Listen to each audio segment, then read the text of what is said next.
हमने तो आधी क्लास 12th वेस्ट कर दी। क्या ऐसे में मुमकिन है कि हम 100 में से 100 नंबर केमिस्ट्री में ला सकते हैं? तुम लिख कर आएंगे।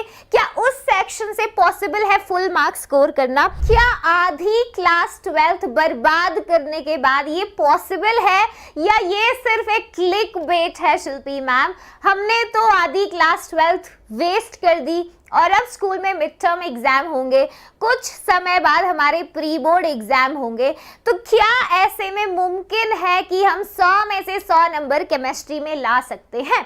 देखो, कुछ नंबर तो इन 100 में से प्रैक्टिकल्स होंगे जो तुम्हारे हाथ में है, उसके लिए अलग से स्ट्रैटेजी करेंगे। फिलहाल जितना पेपर हम बोर्ड एग्जाम में देकर आएंगे, जो हम लिख कर आएंगे, क्या उस सेक्शन से पॉसिबल है फुल मार्क्स स्कोर करना? तो ये सेशन बेटा इसी के लिए है और डेफिनेटली मुमकिन है अगर अभी से तुम लोग तैयारी शुरू करने के लिए डेडिकेटेड हो जाओगे। अब तक जो गलतियां की है, मगर अब अगर तुम सुधरने के लिए रेडी हो तो कहते हैं ना कि अगर सुबह का भूला शाम को घर लौट आए तो उसे भूला नहीं कहते हैं। तो इसीलिए बिल्कुल मुमकिन है कि हम केमिस्ट्री में बोर्ड एग्जामिनेशन में फुल मार्क्स स्कोर करें, मगर पॉसिबल होगा अगर तुम ये सेशन पूरा देखोगे और स्ट्रैटेजी को प्रॉपरली सुनकर जाओगे।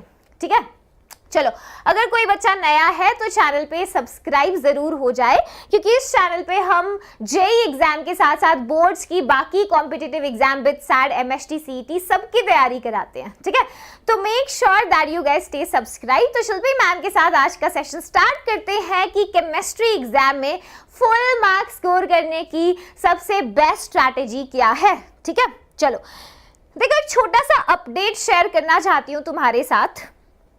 अपडेट क्या है कि सैंपल पेपर रिलीज हो गया है। आई होप जो भी बच्चा इस सेशन में है तो उसने देखा होगा सैंपल पेपर। बता दो एक बार। यस डेफिनेटली बेटा, आप बिल्कुल फुल मार्क्स स्कोर करेंगे, डेफिनेटली करेंगे एस्पिरेंट्स बेटा। हाँ ठीक है, चलो। हाँ, तो ध्यान से बताओ मुझे, कितने बच्चों ने सैंपल पेपर देख लिया है? सैंपल पेपर नहीं देखा है तो कोई बात नहीं, मैं तुम्हें बता देती हूँ कि सैंपल पेपर में है क्या। देखो भाई, उस सैंपल पेपर को देख के पता चलता है कि 2026 का बोर्ड एग्जाम अब आसान नहीं होगा। जो लास्ट ईयर, अगर तुम्हें फिजिक्स का अपडेट पता है ना, पिछले साल जो फिजिक्स का बोर्ड एग्जाम आया ना, वो जेईई मेन से मुश्किल आया था। तो केमिस्ट्री में भी अगर ऐसा हो जाए तो भाई चौंकने वाली बात नहीं होगी। तो 2026 का केमिस्ट्री का पेपर आसान नहीं होगा। अब आसान नहीं होगा तो ऐसे में क्या है? देखो, ऐसे में प्रॉब्लम ये है कि जो हमारा 75% का क्राइटेरिया है, जिसमें फिजिक्स आता है, केमिस्ट्री, मैथ्स और इंग्लिश आता है, प्लस एक कोई भी सब्जेक्ट तुम्हारी चॉइस का होता है, ये मिला के जो 75% बनता है, ये खतरे में आ गया। अब ये खतरे में इसीलिए आ गया कि 75% नहीं हो पाता है तो आईआईटीज, एनआईटीज, जीएफटीआई से हम हाथ धो बैठते हैं। तो यार, अभी सब कुछ छोड़ के यहाँ फोकस करना जरूरी है। ये जेईई का चैनल है, मगर 75% की इंपॉर्टेंस समझते हुए हमें ये सेशंस लेने पड़ रहे हैं। ठीक है, जो कि बोर्ड एग्जाम की स्ट्रैटेजी के हैं। तो बहुत ध्यान से समझना बेटा, क्योंकि हमें पता है कि हम जेईई की तैयारी कराते हैं। अगर हमें अपने बच्चे को आईआईटी, एनआईटी पहुंचाना है तो उसके लिए उसकी मदद हमें इसमें भी करनी पड़ेगी, है ना। तो इसीलिए फिजिक्स, केमिस्ट्री और मैथ्स की प्रॉपर स्ट्रैटेजी तुम्हें बताई जा रही है। तुम्हें बस हमारे साथ मिलकर इसे फॉलो करना है। That is what you have to. इतना तो यार उम्मीद कर सकते हैं, है ना। तो आ जाओ, देखो थोड़ी सी बातें सुनो तुम्हारे काम की। तो जो सैंपल पेपर अभी रिलीज भी हुआ है ना, उसको देख के ये पता चलता है कि फॉर्मेट वगैरह सब सेम है, पैटर्न, जो नंबर ऑफ सेक्शंस वगैरह सब सेम है, मगर जो चेंज हुआ है ना, वो कॉम्पिटेंसी बेस्ड क्वेश्चंस बढ़ा दिए हैं। मतलब बोर्ड वाले कहना चाहते हैं कि भाई, अगर कोई बच्चा ऐसा है जो ये सोच रहा है कि बोर्ड एग्जाम की तैयारी तो मैं रातों रात पढ़ के कर लूंगा, जो कक्षा 10वीं तक तुम करते आए हो, है ना, कि एक रात को बैठे, अरे चल यार, हम तो ओवरनाइट स्टडी वाले बच्चे हैं मैम। मैं तो मैम पता है कैसे करता हूँ, मैथ्स के पेपर में मैम 5 छुट्टियां तो मिलेंगी तो उसी में पढ़ लूंगा। भाई वो काम नहीं हो सकता अब, ठीक है, क्योंकि बोर्ड वालों ने साफ साफ ये कह दिया है कि 50% तक क्वेश्चंस हम कॉम्पिटेंसी के डालेंगे। अब वो क्या है, मतलब अगर तुम सोचो रातों रात रट्टा मार के नंबर ले सकते हो, वो हो ही नहीं पाएगा। कॉम्पिटेंसी का सवाल वही बच्चा बना सकता है जिसके कॉन्सेप्ट क्लियर होंगे। समझ रहे हो इस बात को? तो भाई ये मेजर चेंज हुआ है, तो कॉम्पिटेंसी बेस्ड क्वेश्चंस के लिए कॉन्सेप्ट क्लियर करना बहुत जरूरी है, तो पढ़ना तो पड़ेगा आप, है ना। अच्छा, पिछले साल का मैम, पिछले साल कैसा पेपर आया था? देखो पिछले साल भी बहुत आसान पेपर तो नहीं था, but it was manageable, structured, well structured paper था। उसमें भी कॉन्सेप्चुअल अंडरस्टैंडिंग पे फोकस किया गया था और वो 100% अलाइन था सैम्पल पेपर और एनसीईआरटी से। मगर इस साल ये जरूरी नहीं है कि 100% एनसीईआरटी से ही पेपर आएगा, कि तुम सोचो एनसीईआरटी पीवाईक्यू कर लूंगा 3 दिन में और 75% ले आऊंगा, ऐसा नहीं होगा। तो अपनी आंखें अभी से खोलो, है ना। तो 2026 बोर्ड एग्जाम में केमिस्ट्री नहीं होगी, ये तुम मान के चलो, ठीक है।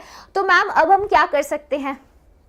देखो बेशक से, सुनो जरा ध्यान सुनो, फिजिक्स, केमिस्ट्री और मैथ, देखो बेशक से तीनों का लेवल बढ़ रहा है, मगर फिर भी बेटा केमिस्ट्री हमेशा फिजिक्स और मैथ से ज्यादा स्कोरिंग होती है। ये बात तो तुम कहीं से भी कंपेयर कर लो, भले ही वो केमिस्ट्री का लेवल बढ़ा दे। वो कहते हैं ना कि जो the most hardest paper of chemistry is also easy compare to physics and maths, ठीक है। तो ये बात पक्का है, अगर टफनेस बढ़ रही है, केमिस्ट्री स्टिल स्कोरिंग है, ठीक है। तो तुम्हारे जितने भी चैप्टर्स हैं उनका वेटेज दिमाग में क्लियर होना चाहिए, उनकी स्ट्रैटेजी करने की क्लियर होनी चाहिए, एग्जाम में आंसर्स कैसे लिखने हैं वो क्लियर होना चाहिए, ठीक है। ओके, अब एक मजेदार, मैं एक बहुत मजेदार पॉइंट बताती हूँ, इधर आ जाओ। देखो तुम्हें पता है 100 में से 100 नंबर जो बच्चे लाते हैं केमिस्ट्री में, 100 में से 100 नंबर लाने वाले बच्चे सबसे ज्यादा होते हैं बोर्ड एग्जाम में। देखो इधर आओ, ये केमिस्ट्री है, 2384 स्टूडेंट्स ने 100 में से 100 स्कोर किया था इस साल। अरे वाह मैम, ये भाई डेटा है, मैं तो कुछ नहीं कह रही। तुम सोचो कि शिल्पी मैम केमिस्ट्री पढ़ाती हैं इसीलिए बोल रही हैं केमिस्ट्री करो, भाई नहीं, मैं तो फैक्ट्स दिखा रही हूँ, मैं तो नंबर्स दिखा रही हूँ, just sharing data with you कि 2025 में 100 में से 100 लाने वाले केमिस्ट्री में 2384 बच्चे थे और मैथ्स में 1128 थे, उसके बाद बायो में 738 थे, फिजिक्स देख लो तुम 274 थे। इसमें कितने बच्चे फेल हुए होंगे किसी में, वो केमिस्ट्री में मिनिमम थे, समझ रहे हो। तो यार ये तो फैक्ट है, तो केमिस्ट्री का तो प्लान बनाना ही पड़ेगा। और यकीन मानो अगर मेरे साथ इस केमिस्ट्री स्ट्रैटेजी को फॉलो करोगे जो 100 ऑन 100 के लिए है, तो फिर तो बस और क्या करना है, तुम्हें सिर्फ इसे फॉलो करना है, समझ रहे हो। इसका मतलब केमिस्ट्री स्टिल स्कोरेबल है ना, केमिस्ट्री ही हमारा रास्ता है, राइट, आईआईटी के लिए भी और इवन बोर्ड एग्जामिनेशन में भी, है ना। तो 75% क्राइटेरिया में भी हेल्प करती है और 90% प्लस आराम से लाया जा सकता है, ठीक है। तो अभी तुम्हारे साथ क्या क्या होने वाला है आगे, मतलब मैम इस बात का क्या मतलब है? देखो मतलब तुम्हारे साथ जो आगे घटनाएं होंगी उसमें सबसे पहले तुम्हारे स्कूल में हाफ ईयरली आएंगे, है ना। मैं मान के चल रही हूँ कुछ बच्चों के अगस्त, कुछ के सितंबर में होते हैं, है ना। पहले तो तुम्हें हाफ ईयरली देना पड़ेगा, जिसकी तैयारी मैक्सिमम बच्चों की होती ही नहीं है, क्योंकि आधे बच्चे जेई वाले बैकलॉग क्लियर कर रहे हैं, है ना, आधे बच्चे जेई के इधर उधर बस सुस्ताए हुए हैं। भाई हाफ ईयरली आंखें खोलने के लिए है कि देख तुझे कुछ भी नहीं आता, है ना, अभी तक तूने अगस्त आ चुका है और तेरी तैयारी एकदम शून्य है, इसीलिए हाफ ईयरली होते हैं। आंखें खुले, हाफ ईयरली की थोड़ी टेंशन लोगे तुम, अगस्त निकल जाएगा, सितंबर आएगा, अक्टूबर दिवाली में निकल जाएगा, है ना। तो फिर आएगा नवंबर में प्री बोर्ड एग्जाम, लगभग नवंबर से दिसंबर प्री बोर्ड्स चलते हैं, ठीक है। और उसमें भी तुम टाइम पास फिजूली पना करते हो, यहाँ ना तुम जेई पढ़ पाओगे ढंग से, ना तुम ढंग से इधर बोर्ड्स पे ध्यान देते हो, तो तुम्हारा ये टाइम भी निकल जाता है। और फिर देखते ही देखते जेई, फिर तो सीधा जनवरी टकराती है कि भाई अब जनवरी अटेम्प्ट है। फिर तुम क्या करते हो, फिर तुम सिर्फ 1 शॉट सेशंस को 2x की स्पीड पे दौड़ाते हो और जैसे तैसे फर्स्ट अटेम्प्ट देते हो। फिर फरवरी में बोर्ड्स तुम्हारा इंतजार कर रहा है कि भाई लगने वाली है अब तो अच्छे से, पूरा देखो लगाने की तैयारी हो रखी है पूरी। फिर बोर्ड एग्जाम आते हैं फरवरी में, ठीक है। फिर तुम्हारा सेकेंड अटेम्प्ट होगा अप्रैल में, और फिर होगा जेईई एडवांस। इन सबकी परफॉर्मेंस डिपेंड करती है आज इस बात पे कि तुम हाफ ईयरली के लिए कितने प्रिपेयर्ड हो। समझ रहे हो इस बात को? अगर तुमने हाफ ईयरली तक बात संभाल ली, अगस्त और सितंबर 2 महीने हैं तुम्हारे पास, पूरा अगस्त है और पूरा सितंबर है, अगर इन 2 महीने में, भाई मैं पहले ही बता रही हूं तुम्हें, अगर अगस्त और सितंबर में तुमने अपने क्लास 12th सिलेबस को, तुमने अगर 60% भी सिलेबस कर लिया ना, तो भी तुम्हारी सिचुएशन बहुत सुधर जाएगी। समझ रहे हो इस बात को? तो ये जो 2 महीने है ना, अगस्त सितंबर, अगर ये वेस्ट कर दिया तो मान लो फिर तो तुम्हारी ऐसी तैसी हो जाएगी, सच में हो जाएगी, मजाक भी नहीं कर रही हूं। तुम खुद देखो तुम्हारे साथ क्या इवेंट्स होने वाले हैं। तो ऐसे में सिर्फ ये 2 महीने का टाइम है जिसमें अगर तुमने हाफ ईयरली को शिद्दत से मेहनत करके दिया ना, भले केमिस्ट्री में जितने भी चैप्टर्स हैं उनमें से तुम सिर्फ 4 चैप्टर्स भी अगर कर लो अच्छे से, तो भी तुम्हारी समस्या जो है काफी हद तक कम हो जाएगी। समझ रहे इस बात को? तो भाई यहाँ पे ध्यान देना है, 2 महीने का टाइम बेटा बहुत जरूरी है, जी जान लगा दो इस 2 महीने में। You have nothing to lose, you have nothing to lose, okay? और ये बात लिजिट है भाई, तुम्हारे पास खोने के लिए कुछ भी नहीं है और पाने के लिए खुला आसमान है। तो अगर तुम ये ठान लो कि यस मैम अब हम 2 महीना राइट स्ट्रैटेजी फॉलो करने के लिए तैयार हैं, तो ही मैं कुछ कर सकती हूँ, है ना? अब तुम ये सोचो मैम नहीं बहुत टाइम है, तो देख लो क्या टाइम है, क्या ही टाइम है, कुछ भी नहीं है, है ना? तो ये 2 महीने में तुम्हें ये प्लेज लेनी है कि yes Shilpi ma'am we are going to follow the strategy that you will share. हम आपके साथ 2 महीने मिलके अपनी सिचुएशन को बेहतर करेंगे, ठीक है? जिससे ये जो भी इवेंट्स ऑकर होंगे हमारी जिंदगी में, इन सब में से हम बहुत स्ट्रांगली अच्छा परफॉर्म करके निकलें। तो मैं ये चाहती हूँ हर बच्चा सेशन होने के बाद कमेंट करे, चैट में भी लिख सकते हो तुम कि I am taking the pledge, ठीक है? ये तुम्हें खुद से प्लेज ओथ लेनी पड़ेगी, है ना? ओथ लेने को तैयार हो तो यस, ठीक है? तो स्टार्ट करेंगे भाई से। तो ध्यान से सुनो, अब पहले तो तुम बोर्ड एग्जाम के लिए वेटेज पता होनी चाहिए, हाई वेटेज चैप्टर्स कौन है। तो इधर आओ, देखो इलेक्ट्रोकेमिस्ट्री और एल्डिहाइड्स, कीटोन्स और कार्बोक्सिलिक। अब अच्छी बात एक है तुम्हारे लिए कि जेईई मेंस में भी अगर तुम इवन एडवांस ले लो, जेईई का मेंस करीब है तो उसकी ज्यादा बात कर रहे हैं कि इवन बेटा जेईई के एग्जाम में भी अगर पूरी फिजिकल केमिस्ट्री में एक चैप्टर का नाम लिया जाए कि मैम सबसे इंपॉर्टेंट कौन है, तो मैं कहूंगी इलेक्ट्रोकेमिस्ट्री। तो अच्छी बात इसलिए है, इलेक्ट्रो को अब तुम प्रिपेयर करोगे तो अपने आप ही तुम्हारा जेईई के लिए इलेक्ट्रो प्रिपेयर हो जाएगा। Same goes with aldehydes, ketones, carboxylic acid. एक और चैप्टर हाईलाइट कर रही हूं, कोऑर्डिनेशन। तो ये जो मैं नंबर लिख रही हूँ ये प्रायोरिटी है, सबसे पहली प्रायोरिटी इलेक्ट्रोकेमिस्ट्री, उसके बाद एल्डिहाइड्स, कीटोन्स, कार्बोक्सिलिक पे देनी है तीसरी कोऑर्डिनेशन। ये 3 चैप्टर्स देख लो, ठीक है? अच्छा, एक बहुत ज्यादा बढ़िया चैप्टर है बायोमॉलिक्यूल्स। इसमें भी यकीन मानो अगर बायोमॉलिक्यूल्स तुमने एनसीईआरटी से पढ़ दिया ना, तो जेईई मेंस में इसका सवाल छूटे हो ही नहीं सकता। ये मान लो यहां तो 7 नंबर है ही, प्लस 8 नंबर मेंस के भी जोड़ लो, 8 नंबर मेंस के भी जोड़ लो। समझ रहे हो? बोलो यस। तो भाई बायोमॉलिक्यूल्स बोर्ड एग्जाम, मतलब इतने चैप्टर्स भी कर लोगे ना, जो जिन बच्चों को पास होने की टेंशन होती है, तुम ये चैप्टर्स करते ही उस फोबिया से बाहर निकल जाओगे, ठीक है? अच्छा, उसके बाद देखो अमीन्स भी एक छोटा चैप्टर है, 6 नंबर दिलाता है। अगर कंपेयर करो ना, haloalkanes, haloarenes, alcohol, phenol और अमीन्स, अमीन्स बहुत ज्यादा छोटा चैप्टर है और आसान है। समझ रहे हो? यस मैम, अगर वेटेज चेंज हो गई तो बेटा अभी सैंपल पेपर आ गया तो नहीं होएगी वो, उसकी टेंशन मत लो, ठीक है? वो नहीं होएगा। चलो, अब इसके बाद देखो डी एंड एफ है, कोऑर्डिनेशन है। अब डी एंड एफ 7 नंबर का आता है, तो ये तो हाई प्रायोरिटी है, जो मैंने 5 लिखे हैं, तुम ये तो करोगे ही।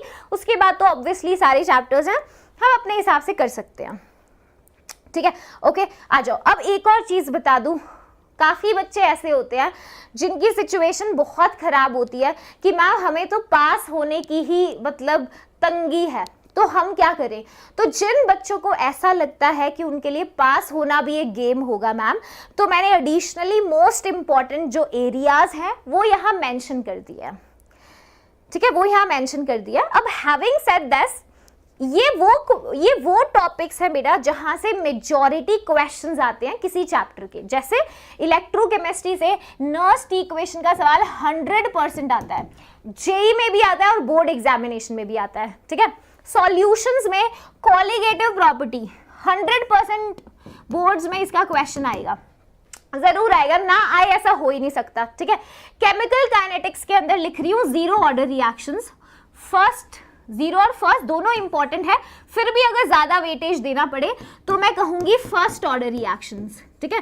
फर्स्ट ऑर्डर और एर्हीनियस इक्वेशन भाई बहुत ही ज्यादा इंपॉर्टेंट है, नोट करके रखो, ठीक है।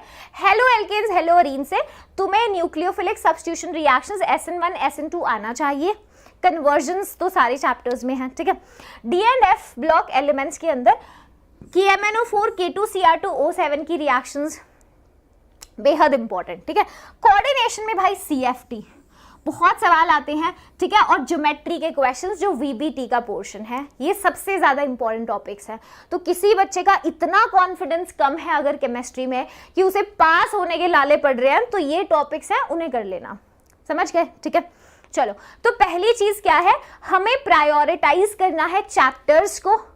अगर हमारी सिचुएशन ज्यादा खराब है तो हम चैप्टर्स में टॉपिक्स भी प्रायोरिटाइज करेंगे, ठीक है। अच्छा, दूसरी चीज क्या करनी है, तुम्हें एक स्ट्रैटेजी फॉलो करनी है, and what is that, watch, right and practice. इसका क्या मतलब है मैम? इसका मतलब क्या, देखो इधर आओ, तुम्हें क्या करना है, पहले एक वन शॉट, जैसे तुम्हें एक चैप्टर कंप्लीट करना है, जैसे मान लो इलेक्ट्रो मुझे पढ़ना है, तो इलेक्ट्रो को मैं कैसे पढ़ सकती हूँ, तो सबसे पहले ये प्लान मिड टर्म एग्जाम के लिए बता रही हूँ मैं फिलहाल, ठीक है। तुम क्या करोगे, एक 60 मिनट का वन शॉट वीडियो देखोगे, ये तुम YouTube से देख सकते हो, क्योंकि हमें कॉन्सेप्ट्स को रिवाइज करना है, हमें ये नहीं करना बस किताब ले ली और किताब लेके पहले पन्ने से पढ़ रहे हैं, यहाँ से इंट्रोडक्शन से पढ़ रहे हैं, भाई इसके लिए टाइम नहीं है ना, ये नहीं कर सकते हैं। तो पहले 1 घंटे का हम YT से वीडियो देखेंगे, उसके बाद 20 मिनट में अपने वर्ड्स में समराइज करो पूरे चैप्टर को, उसके बाद एक प्लेन कागज लो, पूरे चैप्टर को समराइज करके लिखो खुद से, ठीक है। क्या करोगे, पूरे चैप्टर को खुद से समराइज करके लिखोगे, ठीक है। फिर उसी चैप्टर के क्वेश्चंस को सॉल्व करना है।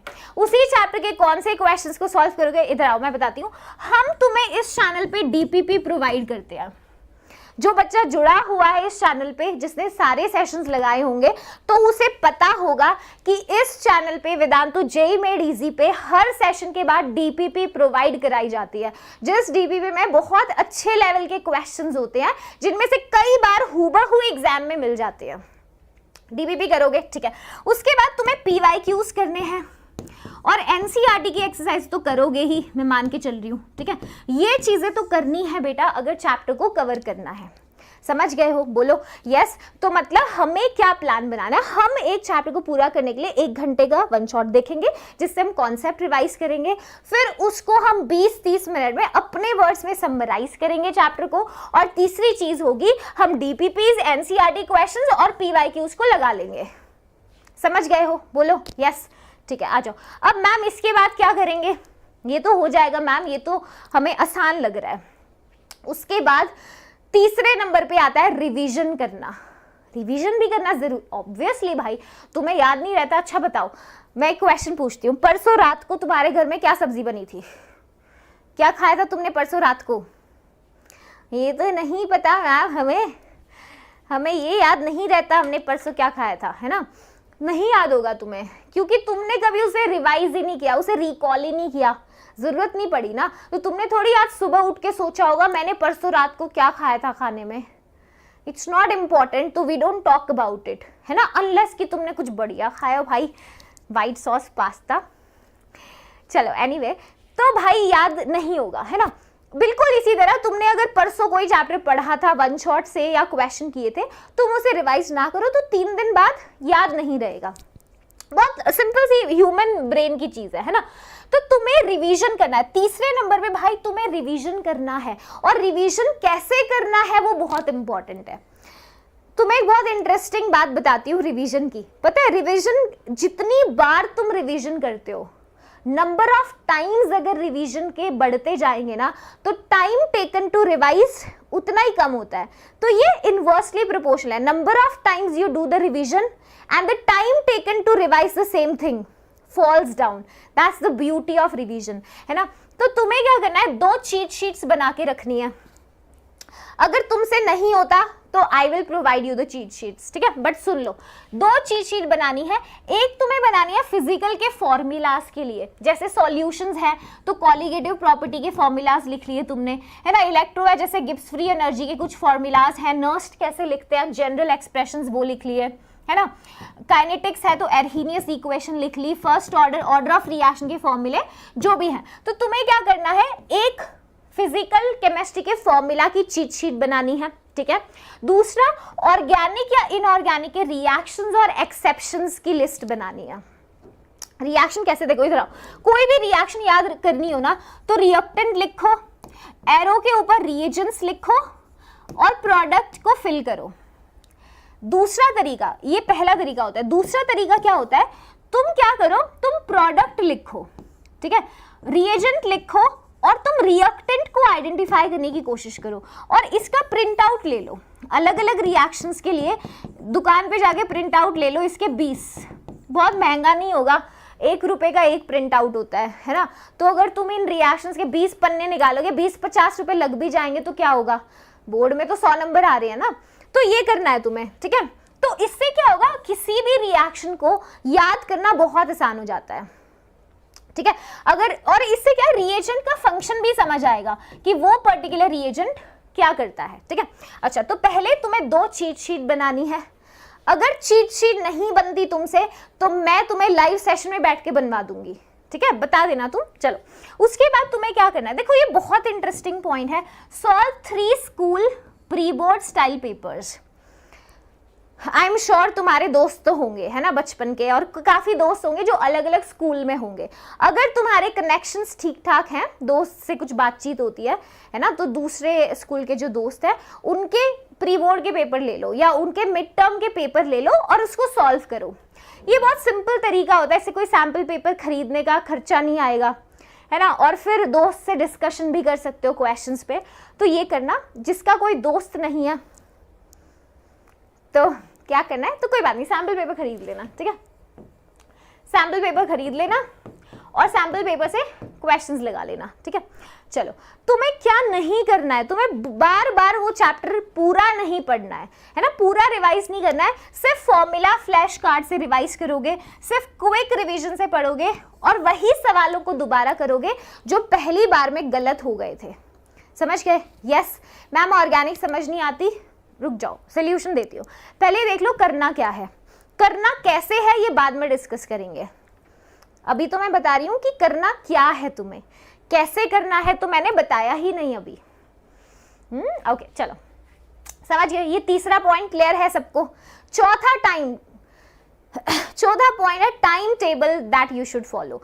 तो भाई मैं एक बात पहले ही कह दूं, मैं टाइम टेबल की कोई बहुत बड़ी फॉलोअर नहीं हूँ, ना ही मैं उसको सपोर्ट करती हूँ। कोई ऐसा time table that is too good to be true ना तो मैं तुम्हें दे सकती हूँ, ना कभी मैंने अपनी लाइफ में फॉलो किया है, ठीक है। तो सिंपल सी चीज़ है, तुम्हें वीकली टाइम टेबल्स अगर बनाओगे तो ज़्यादा आसान रहता है। मैं तो अपने टाइम में यही करती थी, वीकली टाइम टेबल्स बनाती थी। तो वीकली टाइम टेबल्स ना टारगेट बेस्ड होते हैं, ये टारगेट बेस्ड होते हैं कि मुझे 7 दिन के अंदर ये टारगेट्स को अचीव करना है। जो डे वाइज टाइम टेबल होते हैं काफ़ी हेक्टिक हो जाते हैं और डीमोटिवेटिंग होते हैं। तो तुम्हें फिर भी मैंने एक रफ टाइम टेबल बना के दिया है, मैं एक रफ टाइम टेबल बना के दे रही हूँ, इसको तुम वीक के हिसाब से एडजस्ट कर लेना। तो देखो तुम्हें क्या करना है, डेली स्टडी ब्लॉक्स बनाने हैं। जैसे आज तुमने एक स्टडी ब्लॉक बनाया केमिस्ट्री का, कि मैं केमिस्ट्री का 1 घंटे का कॉन्सेप्ट देखूंगा वीडियो से और फिर उसके आधे घंटे उसके नोट्स रिवाइज करूंगा, ठीक है, 1.5 घंटा यहाँ चला गया। फिर दूसरा स्लॉट होगा सॉल्विंग का। एक बार तुमने सेशन देख लिया, नोट्स बन गए, अब तुम क्या करोगे, उसके थ्योरी क्वेश्चंस और न्यूमेरिकल सॉल्व करोगे, 1 घंटा दोगे। इस क्वेश्चन में तुम PYQs डाल लो, NCERT के क्वेश्चंस डाल लो, तुम इसमें DPP डाल लो, वो सब आ जाएगा, ठीक है। अच्छा, फिर तीसरे पे रिवीजन करना है। रिवीजन के लिए तुम्हें मैंने बोला था फॉर्मूला चीट शीट बनानी है, रिएक्शंस और एक्सेप्शंस की लिस्ट बनानी है, वही है ये, ठीक है। उससे 30 मिनट में जल्दी जल्दी रिकॉल करोगे ताकि वो चीज दोबारा से रिवाइज हो जाए, है ना। चलो, और आखिरी चीज है सैंपल पेपर आंसर राइटिंग। ये सैंपल पेपर या जो तुमने अपने दोस्त से उसका क्वेश्चन पेपर उधार मांगा है, वो वाली चीज। तो ये अगर तुम एक दिन में ये ब्लॉक बनाते हो एक सब्जेक्ट का, जिसमें कितना टाइम जा रहा है देखना, 1 2 3 3.5 घंटे जा रहे हैं। 3.5 घंटे तो केमिस्ट्री को भाई दे ही सकते हो। तुम्हें कुछ नहीं आता अभी तक, मान लो कुछ नहीं आता, तो 3.5 घंटे तो दे ही सकते हो, और कुछ आता है इसमें से तो और फायदा है तुम्हारे लिए, है ना। तो ये एक सब्जेक्ट का है। ऐसे एक दिन में तुम 2 सब्जेक्ट आराम से बना सकते हो। सब्जेक्ट का कॉम्बिनेशन बनाओ, आज फिजिक्स केमिस्ट्री, कल केमिस्ट्री मैथ, परसों फिजिक्स मैथ, लाइक दैट, ठीक है। ओके, इसके बाद नेक्स्ट चीज देखो, फिर भी जैसे कुछ बच्चे मैम स्कूल भी जाना होता है, मैम मुश्किल हो जाता है, तो तुम इसमें कुछ चीज हटा सकते हो। हटा कैसे सकते हो, जैसे मान लो आज तुमने ये 3 चीजें करी, तो कल तुम इस चीज को इंक्लूड कर लेना, समझ रहे हो।